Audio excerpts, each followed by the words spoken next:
CCTV ஃபுட்டேஜ்லாம் எடுத்து வச்சு பார்த்து ரசிப்பாரு சார். அது 99 சார். வர சொல்லி சர்ச்சையோட வரீங்களே ஆண்டனி சார். ஏவிஎம் ரகு சாரா இருக்குமா அப்படின்னு நானும் கேட்டுதான் சரி உங்களுக்கு தேடி வந்தேன். என்னங்க நீங்க ரகுன்ற 2 தெரியல. ஆமா, என்னங்க அநியாயமா இருக்குங்க இது.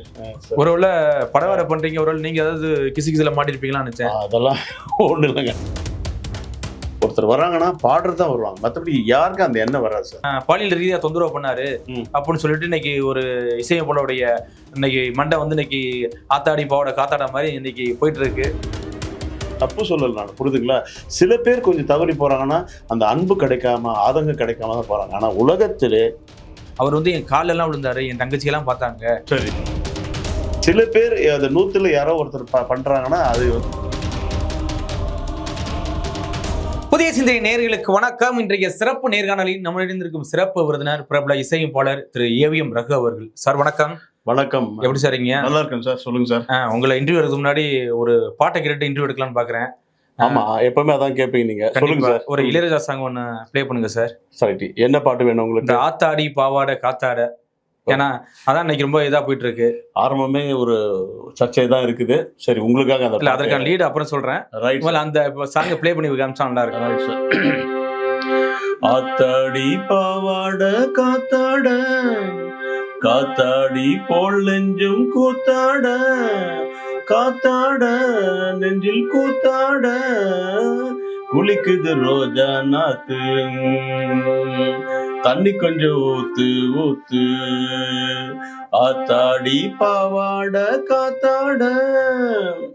Super sir, super sir. உங்க இசைத்துறையில இன்னைக்கு ஒரு பிரச்சனை வந்திருக்கு. பாத்தீங்கன்னா பின்னணி பாடகி 200 பாடலுக்கு முன்னாள் பாடிய சுவாகதா வந்து இன்னைக்கு வந்து 2 எழுத்து இசையமைப்பாளர் மேல ஒரு கம்ப்ளைண்ட் கொடுத்திருக்காங்க. என்னை வந்து அப்படி பண்ணாரு இப்படி பண்ணாரு பண்ணோன்னா ஒருவேளை நம்ம ஏவிஎம் ரகு சாரா இருக்குமா அப்படின்னு நினைச்சு வந்தேன். நீங்க இல்லையே சார், ஏன்னா உங்க ரகு 2 எழுத்தா இருக்கு. என்ன சார் நல்லா போயிட்டு இருக்கு. என்ன சார் இப்போ ஒரு படத்துக்கு ஒரு டைரக்ட் பண்ணிட்டு இருக்கேன், இந்த டைம்ல போயிட்டு 2 எழுத்துனா? ஆமா, அதான் பார்த்தேன் ஏவிஎம் ரகு சாரா இருக்குமா அப்படின்னு நானும் கேட்டுதான் சரி உங்களுக்கு தேடி வந்தேன்.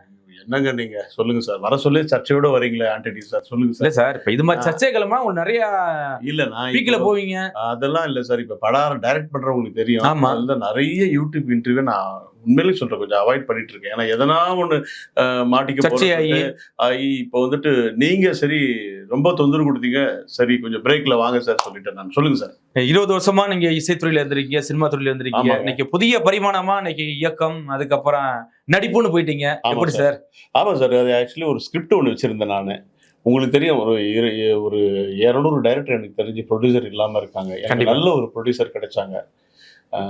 வேலூர்ல இருந்து பவுனமால் அவங்க சொல்லிட்டு நல்ல ஒரு ப்ரொடியூசர் கிடைச்சாங்க.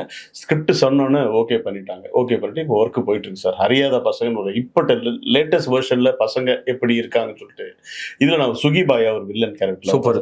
இதுல நிறைய கலைஞர்கள் எனக்கு ஹெல்ப் பண்றாங்க. அப் டு கே விஜயா மேடம்ல இருந்து ஆனந்தராஜ் சார்ல இருந்து சிங்கமொழி நிறைய பேர் எனக்கு, யோகி பாபு நடிக்கிறாங்க, நிறைய பேர் எனக்கு வந்து இதுல வந்து ஹெல்ப் பண்றாங்க எனக்கு. முறைப்படி இன்னும் யோகி பாபு சார் முறைப்படி இன்னும் நான் கால் ஷீட்லாம் கேட்கல, நிறைய பேர் ஹெல்ப் பண்றாங்க. கேட்டவுடனே படம் நல்லா போயிட்டு இருக்கு சார், ஒன்றும் பிரச்சனை இல்லை. சூப்பர் சார், வாழ்த்துக்கள் சார். புதிய சிந்தனை சார்பாக வாழ்த்துக்கள். ரொம்ப சந்தோஷம், படம் வெற்றி பெறணும்னு சொல்லி. சரி சார். இப்ப பின்னணி பாடகி சுவாகதா வந்து இன்னைக்கு ஒரு மிகப்பெரிய குற்றச்சாட்டு வச்சிருக்காங்க. 2 எழுத்து இசையமைப்பாளர் 7 வருஷமா டார்ச்சர் பண்ணாரு, என் காசெல்லாம் ஆட்டையை போட்டாரு, ஆட்டையை போட்டு இல்லாம என்னைய வந்து பாலியல் ரீதியா தொந்தரவு பண்ணாரு அப்படின்னு சொல்லிட்டு இன்னைக்கு ஒரு இசையமைப்பாளருடைய இன்னைக்கு மண்டை வந்து இன்னைக்கு ஆத்தாடி பாவோட காத்தாட மாதிரி இன்னைக்கு போயிட்டு இருக்கு. எப்படி சார் இதை பாக்குறீங்க? எவ்வளோ விஷயம் இருக்கு இதை பத்தி நான் என்ன சொல்றது. அதாவது 7 வருஷம் முன்னாடி நடந்து எப்ப சொல்றாங்க அவங்க, தப்பு இல்லை சார். அது இல்ல இருந்தாலும் ஒரு நான் வந்து ஒரு இசையமைப்பாளராக பாதிக்கப்பட்டிருக்கேன், என்னை நம்பி வந்து என்னைய வந்து பாலியல் தொந்தரவு பண்ணாரு, என்னை ஏமாத்திட்டாரு அப்படின்னு சொல்றது பாவம் சார். ஒரு பொண்ணோட கதறல் தான். இல்ல நான் அது சொல்ல சார். நான் வந்து எந்த பொண்ணுக்கு நான் சொல்றேன். நான் இப்போ நீங்க ஒரு லேடியா இருக்கீங்கன்னு வச்சுங்களேன், என்னோட அணுகுமுறை ஒரு மாதிரியா இருந்தா உங்களுக்கு கிளீனா தெரிஞ்சிடும். கண்டிப்பா தெரிஞ்சு. யாரும் வீட்டுல ஒண்ணு கையை பிடிச்சி யாரும் ஒண்ணு இட்டுன்னு போறது இல்லை. அணுகுமுறை தெரிஞ்சவுடனே நீங்க விலக செஞ்சிருக்கணும், இல்லாட்டி பெரியவங்க கிட்ட வீட்டுல சொல்லியிருக்கணும், உடனே நீங்க இன்ஃபர்மேஷன் பண்ணியிருக்கணும். 7 வருஷம் பொறுத்து சொல்றப்போ நீங்க 7 வருஷமா என்ன பண்ணிட்டு இருந்தீங்க? இல்ல என்னை வந்து ஒரு வீட்டுல உள்ள ஒரு பொண்ணு மாதிரி தான் பாத்துக்கிட்டாரு. ஆனா திடீர்னு பார்த்தா என்னை வந்து கையெல்லாம் பிடிச்சி இழுத்தாரு, ரொம்ப டார்ச்சர் பண்ணாரு. அது ரொம்ப கஷ்டமா தான் இருக்குது. ரொம்ப அது என்ன உண்மை நிலவரம் வெளிய வந்த பிறகு தான் சொல்ல முடியும் சார். ஏன்னா இசைத்துறையில இருக்கவங்க யாருமே வந்துட்டு அவ்வளவு வந்துட்டு எனக்கு தெரிஞ்சு தப்பா எடுத்துக்காதீங்க. எனக்கு தெரிஞ்சு பெரியவங்களா வாழ்ந்த காலம் உண்டு. இப்பயும் நெறைய நண்பர்கள் என்கிட்ட நெறைய பேர் நோட்ஸும் வாங்கிட்டு போயிட்டு இருக்காங்க. நெறைய பேர் எல்லாருமே கொஞ்சம் நாகரிகமா தான் இருக்காங்க. இது அதுக்கு நான் இதுல இந்த பிரச்சனை இருக்கு சார் இசைத்துறையில. ஏன்னா என்ன மாதிரி நிறைய பெண்களை பாதிக்கப்பட்டிருக்காங்க. சிசிடிவி ஃபுட்டேஜ்ல எடுத்து வச்சு பார்த்து ரசிப்பாரு சார். அது 99 யாரும் செய்ய மாட்டாங்க. இங்க எதுவும் சிசிடிவி கேமரா இல்ல சார், ஒண்ணும் இல்ல சார். அதாவது என்னன்னா எல்லாருமே வந்துட்டு வாழ்க்கையில ஜெயிக்கணும்னு தான் பார்ப்பாங்க சார். யாருக்குமே அந்த எண்ணம் வராது சார். புரியுதுங்களா? உண்மையான இசையமைப்பாளர்கள் நான் சொல்றது உண்மையான ஜெயிக்கணும் எண்ணம் தான் வரும். அதுல சில பேர் அது 100ல யாரோ ஒருத்தர் பண்றாங்கன்னா அது வந்துட்டு உண்மை நிலவரம் வெளியே வந்தப்பறம் தான் தெரியும் சார். புரியுதுங்களா? இப்ப நாங்களாம் வந்து எம்எஸ்வி, கேவி மகாதேவன், இசைஞானி, முதல்ல அவங்க இசையோட அவங்களுடைய ஒழுக்கத்தை தான் நாங்கள் கடைபிடிச்சு உள்ள வரோம். நீங்க நம்ப மாட்டேங்க, சினி ஃபீல்ட்ல எனக்கு எந்த ஒரு தீய பழக்கம் கிடையாது. காரணம் பெரியவர்கள் இவங்கெல்லாம். கங்கைமரன் சார்லாம் எனக்கு வந்து நிறைய அட்வைஸ் கொடுத்துருக்காரு. ஏன்னா அவங்கள சாதிச்சவங்க அவங்கலாம். அந்த இசை வழிதான் இசைஞானியை நீங்க பின்பற்றினா போதும் சார். எந்த ஒரு கிடையாது. அவ்வளோ ஒரு உண்மையான ஒரு துறவி அவர். சொல்றேன். எம்எஸ்விலாம் பாத்தீங்கன்னா நேர்ல பாத்தீங்கன்னா எம்எஸ்வி சார்லாம் பாத்தீங்கன்னா அந்த ஒரு லட்சுமி கடாட்டம், அந்த பட்டை அடிச்சுட்டு அந்த மங்களகரமா அதெல்லாம் ஒரு இருக்கு. அதனால வந்துட்டு இசைத்துறையில வந்து யாரையும் நம்ம குற்றம் சொல்ல முடியாது. தெரியாத யாரையும் பேச முடியாது. ஆனா ஓப்பனா பேசுறாங்களே சார் சுவாகதா. என்ன சொல்றாங்கன்னா, அவர் வந்து என் கால்ல எல்லாம் விழுந்தாரு, என் தங்கச்சி எல்லாம் பார்த்தாங்க சரி அப்படிங்கிறாரு. அவர் தப்பு பண்ணிட்டு என் காலில் வந்து விழுந்தாரு அப்படிலாம் சொல்றாங்க சார். இப்ப நடவடிக்கை எடுக்கிறாங்களாமா? இப்ப போலீஸ் எடுக்கிறாங்களா? அதான் நான் தேவைப்பட்டா வந்து நான் வந்து கம்ப்ளைண்ட் பண்ணுவேன், அந்த பேரை சொல்லுவேன், 2 எழுத்து இசையமைப்பாளர் பேரை சொல்லுவேன். இப்ப சொல்ல வேண்டியதானே, ஏன் சொல்ல மாட்டாங்க? நான் என்ன சொல்றேன் சார், ஒன்று பாதிக்கப்பட்டுச்சு ஓப்பனா ஆண்டனியால எனக்கு பிரச்சனை அப்படின்னு சொல்லலாம், ஏன் சொல்ல மாட்டேன்றாங்க? அது கொஞ்சம் யோசிங்க சார். கண்டிப்பா இல்ல, இந்த இஷ்யூனால நான் வந்து நான் மாநிலத்தை விட்டே போயிட்டேன், ரிஷிகேஷ் போயிட்டேன் அப்படின்னு சொல்றாங்க. இஷ்யூ வரதுக்கு காரணம் ஏன் அது மாதிரி வச்சிருக்கீங்க நீங்க? ஊசி சொல்லுங்க, அது உதாரணம். ஊசி இடம் கொடுத்தாதான் நூலு உள்ள போங்கிறீங்களா? அவ்வளவுதாங்க. அப்ப தப்பு சுவாகதா மேலதான் சொல்றீங்களா? அப்படி சொல்ல முடியாது சார். யாரும் கூட எனக்கு தெரியாது சார். ஓகேங்களா? என்னோட பையனெல்லாம் வந்து சித்ரா சாச்சி, ஜானகி அம்மா, ஈஸ்வரி அக்கா, டிஎம்எஸ், அப்புறம் இப்ப இருக்க சிங்கர்ஸ் தான். புதுசா யாரும் எனக்கு அவ்வளவு பரிச்சயம் இல்லை. அது செஞ்சிருந்தா மிகப்பெரிய தவறு. அது சட்டப்படி பார்ப்போம் சார். இல்ல திரைத்துறையில அட்ஜஸ்ட்மெண்ட் தான்ங்கிறது ஒரு பெருசா பேசப்பட்டிருக்கு. அது இசைத்துறையிலேயே வந்துருச்சா? இல்ல, வாய்ப்பு இல்லை சார். இது வந்து இசைத்துறை வந்து டைரக்டா கடவுளை பார்க்கலாம் சார். இசை வந்து சாதாரண விஷயம் கிடையாது. சரஸ்வதி தான் இது. புரியுதுங்களா? ஒருத்தர் வர்றாங்கன்னா பாடுறது தான் வருவாங்க, மற்றபடி யாருக்கும் அந்த எண்ணம் வராது சார். புரியுதுங்களா? அது தவறான கருத்து. அது இது வரைக்கும் நான் சரௌண்டிங்ல யாரும் பார்த்ததில்லை. நான் கிட்டத்தட்ட எனக்கு தெரிஞ்சு ஒரு 20-25 இசையமைப்பாளர்கள் நல்ல பரீட்சை. இப்போ இருக்கிற யங்ஸ்டர்ஸ் சொல்றேன், எல்லாமே நல்லா இருக்காங்க சார். எல்லாம் நல்லா இருக்காங்க. அந்த ஐடியாஸ் தான் கேட்பாங்கன்னு யாருக்கும் அந்த எண்ணம் இருக்காது. இதுதான் நான் சொல்லுவேன். இல்ல, அவர் இன்னொரு குற்றச்சாட்டு வச்சிருக்காங்க சார். என்னன்னு பாத்தீங்கன்னா, அவருக்கு இசையே என்னன்னு தெரியாது, கீபோர்டோட ஒழுங்கா வாசிக்க தெரியாது, ஆனா அவர் இது மாதிரிலாம் பண்ணிட்டாரு அப்படின்னு சொல்றாரு சார். நீங்க எப்படி சார் உங்களுடைய அனுபவத்துல பல பேருக்கு நோட்ஸ் கொடுத்துருக்கீங்க, நீங்க எப்படி சார் வெளிப்படையா சொல்லலாமா? அப்படி ஆண்டனி இப்ப ரொம்ப கான்ட்ரோவர்சியா பேச கத்துக்கிறீங்க நீங்க. இல்ல சார், உங்களோட சீனியர் ஃபாலோவர்ஸ் இருக்காங்க உங்களுக்கு? இல்ல, நிறைய இருக்காங்க சார். இதனால தான் இருப்பாங்க, லட்சக்கணக்கில் இருக்காங்க. இதனால தான் இருப்பாங்க. சொல்லுங்க, நான் பாட்டு எங்கேயோ ஓடிட்டு இருக்கேன் நானு. சொல்லுங்க. பல பின்னணி பாடகிகள்லாம் பாத்தீங்கன்னா 8 வருஷம் கழிச்சு 10 வருஷம் கழிச்சு என்னைய அப்படி பண்ணாரு இப்படி பண்ணாரு அப்படின்னு சொல்லிட்டு இப்ப பேசுறதுக்கு காரணம் என்ன சார்? எதுக்காண்டி வெளிப்படையா பேசணும்? அது அவங்களோட உட்காந்து அவங்களோட மனநிலை இப்போ கொஞ்சம் பேசினாதான் தெரியும் சார். எந்த சூழ்நிலை தள்ளப்பட்டிருக்காங்க அவங்க, ஏன் இதை மாதிரி, அது பார்த்தா தான் தெரியும் சார். ஓகேங்களா?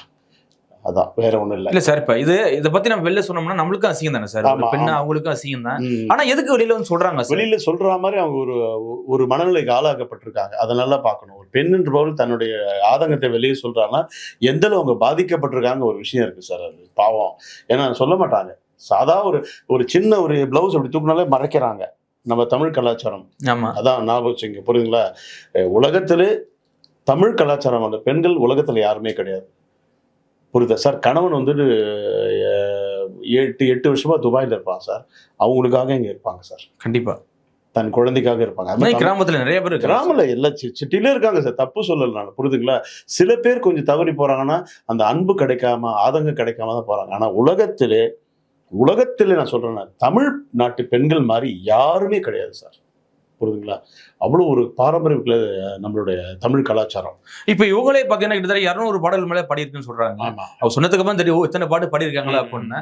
ஆனா இப்ப வந்து சொல்றது காரணம் என்ன சார்? ஒருவேளை வாய்ப்பு கிடைக்காம போய் இது மாதிரி வெளியில வந்தோம்னா நம்ம ஒரு பாடகி இருக்குன்னு தெரியுங்கிறதுக்காண்டி வர்றாங்களா? ஏன்னா இதுக்கு முன்னாடி ஒரு மிகப்பெரிய ஒரு பாடகி அந்த பிரச்சனையில மாட்டினாங்க. அவங்களும் அப்படிதான். அந்த இஷ்யூ வரும்போது பாத்தீங்கன்னா கிட்டத்தட்ட பல ஆண்டுகளாக வாய்ப்பு இல்லாம போயிடுச்சு. அவங்களே சொன்னாங்க.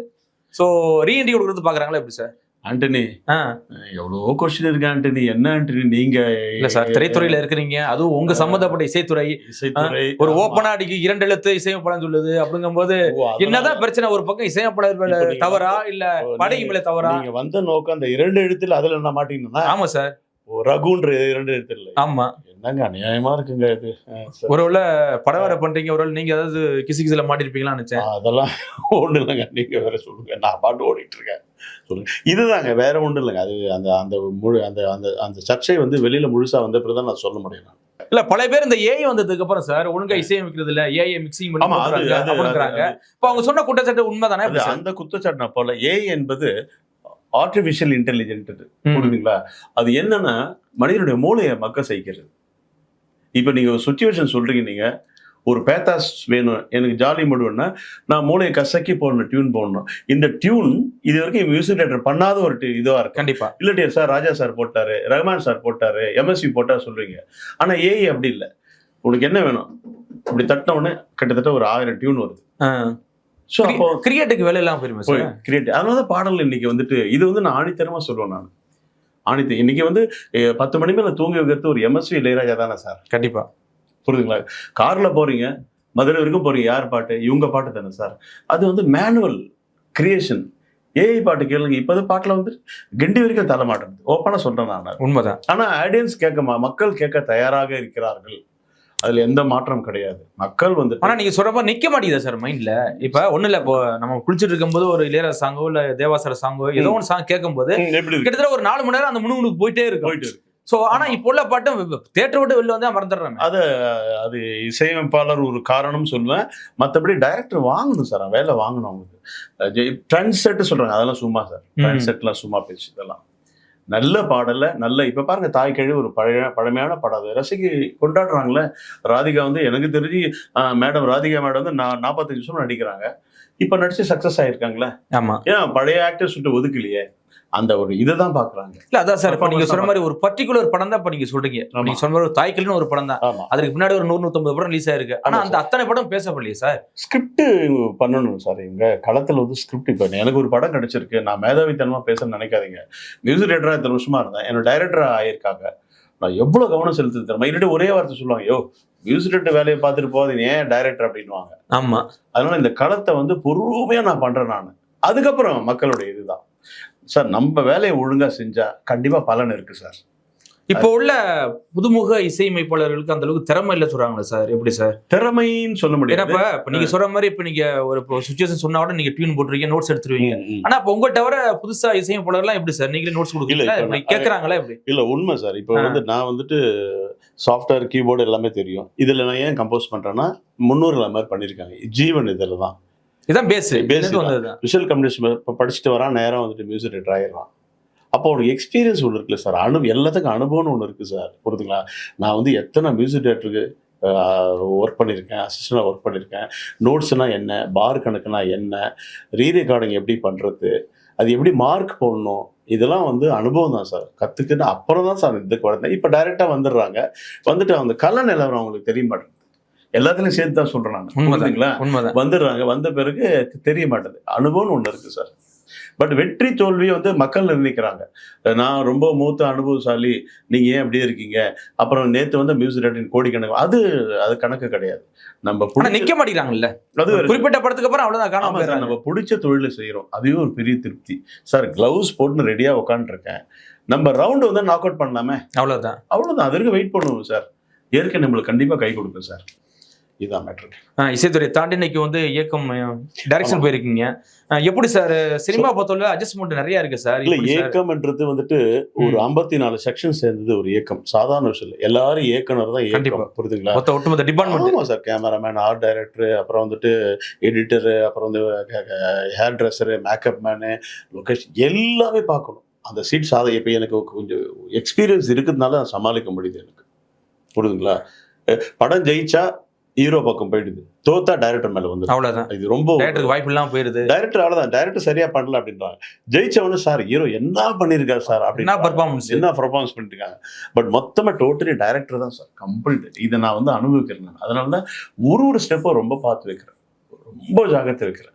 மறுபடியும் சொல்றேன், நம்மளோட வேலையை செய்வோம், அதுக்கப்புறம் பார்த்துப்போம். சினிமா துறையில காலங்காலமா அட்ஜஸ்ட் பண்ண ஒரு பிரச்சனை இருக்கு சார். இப்ப நீங்க டைரக்ஷன் பண்றீங்க, உங்களுக்கு ஏதாவது பிரச்சனை வச்சா சார் அதெல்லாம் ஒண்ணும் இல்ல சார். நீங்க வேற காலங்காலமா சில இடத்துல நடக்கலாம், அதை நான் லைவா பார்த்தது இல்ல. இங்கெல்லாம் யாருமே இல்ல அந்த இஷ்யூ காலங்காலமா இருக்குல்ல சார் இன்னைய வரைக்கும். இப்ப கேரளால பாருங்க இந்த மீட்டு பிரச்சனை வந்துச்சு, இங்க தமிழ்நாட்டுல தமிழ் திரைப்படத்துல துறையிலையும் வந்துச்சு.